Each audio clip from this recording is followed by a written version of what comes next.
அன்பு குழந்தையே, ஷீரடி சமாதியிலிருந்து உன்னிடம் இப்பொழுது நேரடியாக நான் பேசிக்கொண்டிருக்கின்றேன். நான் இன்றைய தினம் உனக்கு கொடுக்க போகின்ற அத்தனை வாக்குகளும் உன்னுடைய வாழ்க்கையில் பலித்தே தீரும்.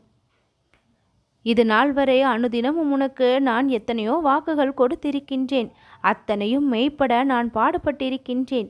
உன் வாழ்க்கையில் சந்தோஷத்தை கொடுக்க வேண்டும், தற்சமயம் நீ அனுபவித்து கொண்டிருக்கும் பிரச்சனைகளை எல்லாம் தீர்த்து வைக்க வேண்டும் என்று அனுதினமும் ஒவ்வொரு அற்புதத்தையும் உன்னுடைய வாழ்க்கையில் நான் நடத்தி கொண்டு தான் இருக்கின்றேன். என் குழந்தையே, எங்கே அப்பா நடக்கின்றது, எதுவும் நடந்த மாதிரி தெரியவில்லையே என்று உன்னுடைய மனக்குமுறல் சில சமயங்களில் என் செவி வந்து சேருகின்றது.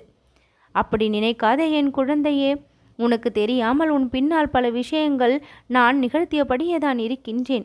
உனக்கு தொல்லை கொடுக்க நினைப்பவர்களை அவர்களுடைய மனநிலையை மாற்றி உன்னிடம் வந்து அன்போடு பேசிவிட்டு சிலர் செல்கின்றார்கள் அல்லவா? சில சமயங்களில் அவர்கள் உனக்கு தொல்லை கொடுப்பவர்களாக இருந்திருப்பார்கள். ஆனால் நான் அவர்களுடைய மனநிலையை மாற்றி இருக்கின்றேன்.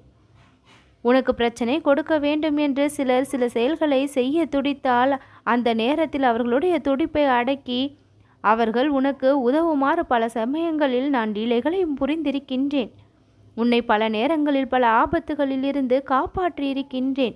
இக்கட்டான சூழ்நிலைகளை நீ சந்திக்க விடாமல் நான் அதற்கு தடை போட்டு இருக்கின்றேன்.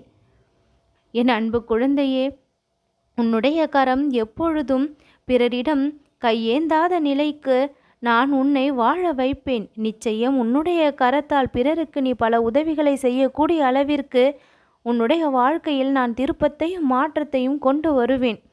எத்தனை நாட்களாக ஒரு விஷயம் கிடைக்க வேண்டும் என்று காத்திருக்கின்றாய். அந்த விஷயம் கிடைக்காததால் எவ்வளவு அவதிப்படுகின்றாய். என் அன்பு குழந்தையே, உனக்கு அந்த விஷயத்தை நீ மனமகிழும்படியே கொடுத்து நான் உன்னை ஆசீர்வாதம் செய்ய இப்பொழுது நினைக்கின்றேன். நீ காத்திருந்தது போதும். உன் கரங்களுக்கு மிகப்பெரிய பரிசை கொடுத்து இனி நான் மகிழ்வேன். என் அன்பு குழந்தையே, நீ என் மீது வைத்திருக்கும் நம்பிக்கை எப்பொழுதும் வீணாக்கப்படாது. உன்னுடைய கடன் சுமல்களிலிருந்து நீ மீண்டு வந்து விடுவாய். நீ அனுபவிக்கும் இந்த வழிகளிலிருந்து மீண்டு வருவாய். நடக்காத சுப விஷயங்கள் அனைத்தும் இனி வரும் நாட்களில் நல்லபடியாக நடந்தேறும்.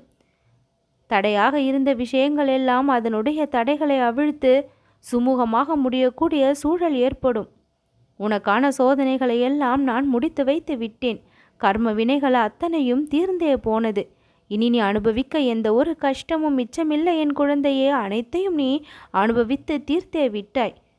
இனி வரும் நாட்கள் உனக்கு இன்பத்தை அள்ளித்தரக்கூடிய நாட்கள், சந்தோஷத்தை நீ அனுபவிக்கக்கூடிய நாட்கள், நல்ல நேரமும் காலமும் கூடி வரக்கூடிய நாட்கள். இப்படி ஒவ்வொரு நாளும் ஒவ்வொரு இன்பத்தை நீ அனுபவிப்பதை பார்த்து நான் மகிழ உள்ளேன். என்னுடைய சமாதியிலிருந்து நான் சொன்ன அத்தனை வார்த்தைகளும் உன்னுடைய வாழ்க்கையில் நிச்சயம் பலிக்கும். உனக்கான சோதனை காலம் முடிந்தது, போராட்ட காலம் முடிந்தது, பொன்னான காலகட்டம் ஆரம்பமானது. நல்லது நடக்கும்.